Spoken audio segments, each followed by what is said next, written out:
Hello बच्चों, let's read the question. The question is, in Young's experiment, two coherent sources are 1.5 mm apart and the fringes are obtained at a distance of 2.5 meter from them. If the sources produce light of wavelength 589.3 nanometer, find the number of fringes in the interference pattern which is 4.9 into 10 the power minus 3 meter long.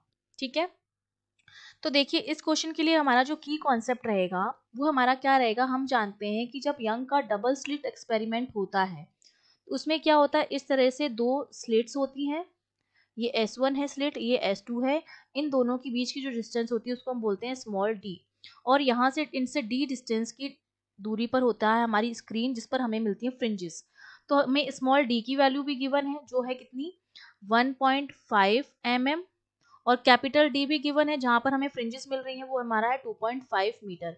इस पर हमें fringes मिलती हैं इस तरह से, ठीक है। एक तो सेंट्रल मैक्सिमा मिलता है हमें इस तरह से जहां पर ये सेंट्रल मैक्सिमा हो गया, फिर एक फ्रिंज यहाँ बनेगी, यहाँ बनेगी, यहाँ बनेगी और यहाँ बनेगी। तो ये पूरा जो इंटरफेरेंस पैटर्न है उसकी लेंथ हमें कितनी गिवन है 4.9 into 10 the power minus 3 metre long है ये, ठीक है। तो अब मैं क्या करूंगी, सबसे पहले एक फ्रिंज की जो बिड्थ होती है, दो फ्रिंज के बीच की जो डिस्टेंस होती है वो हमारी होती है फ्रिंज बिड्थ, जिसको हम बीटा से रिप्रेजेंट करते हैं, वो मैं निकाल लेती हूँ।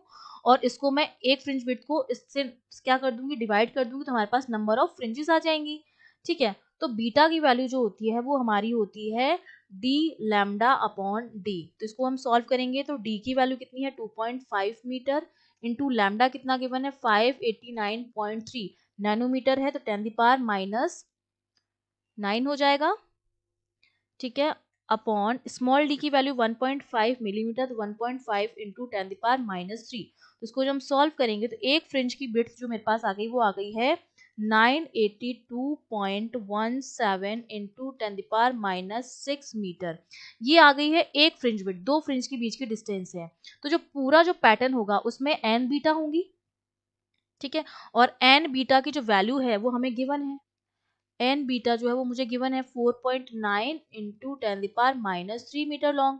तो यहाँ से एन की वैल्यू कितनी हो जाएगी, बीटा से सब्ट्रैक्ट कर देंगे तो 4.9 into 10 the power minus 3 divide by beta हमने कितना निकाला 982.17 इंटू 10 द पावर माइनस 6, ठीक है।